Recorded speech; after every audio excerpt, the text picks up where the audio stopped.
मी सगळ्या महाराष्ट्राला एकच सांगतो होतं, मी पूर्ण भारताला एकच सांगतो, जे संविधानात जे काही गोष्टी आहे, ज्या माझ्याबद्दल, माझ्या आणि माझ्या मिसेस बद्दल जे काही अकाउंट खोलले आहे, हे काय माझे नाही, हे मी सरांना बी सांगितलं. अजून माझी काही चौकशी आहे, मी उद्या परत येऊन करणार आहे. आणि मी माझे फक्त मोठ्या लोकांसंग फोटो आहे म्हणून मला टार्गेट बनवले जात आहे. याच्यात मी विनंती करतो का मला टार्गेट बनवू नका. मी छोटा माणूस आहे, मी एक शेतकरी माणूस आहे. माझ्या घरी तुम्ही एकदा येऊन बघा. आणि मी राजकारणी नाही कुठं. माझे वडील, माझे आई सगळेजण राजकारणी होते. आणि त्याच्यानंतर माझ्या घरी जरी राजकारणी माझं भाऊन ते, मी कुठं राजकारणात नाही. मी फक्त एक जपलेले माझ्या वडिलांचे आणि आईचे रिलेशन मी पुढं सांभाळतोय.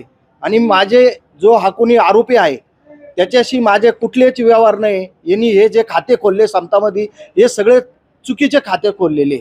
आणि याच्यावर माझी सही नाही, माझ्या मिसेसची सही नाही. आणि मी मुळात सगळ्यात एक मेन पॉईंट सांगतो का मी राहणारा, माझा जन्म, माझी 4थी पिढी सिन्नरची. आणि ज्या समताला जे दिलेले ॲड्रेस आहे ते ॲड्रेस सगळे धुळ्या जळगावच्या साईडचे. हे एकदा चौकशी करा, ही निपापशी चौकशी करा. फक्त आम्हाला मदत करा, एवढंच म्हणतो. आणि मी आता ऐका ना, माझं आहे ना अजून उद्या बी काही आहे, तर मी परत येणार आहे उद्या. हो, मला सांगा, अंजली दमानिया तुमचा वारंवार फोटो दाखवत आहे. आता काय आलं, मोठ्या लोकांसंग माझे फोटो आहे म्हणून दाखवले जाते. माझ्या छोट्या माणसाचे मोठ्या लोकांचे फोटो खूप चांगलं आहे. मी उलट महाराष्ट्रात व्हायरल होतोय. मी त्याबद्दल अंजली दमानिया यांचे मी आभार मानतो.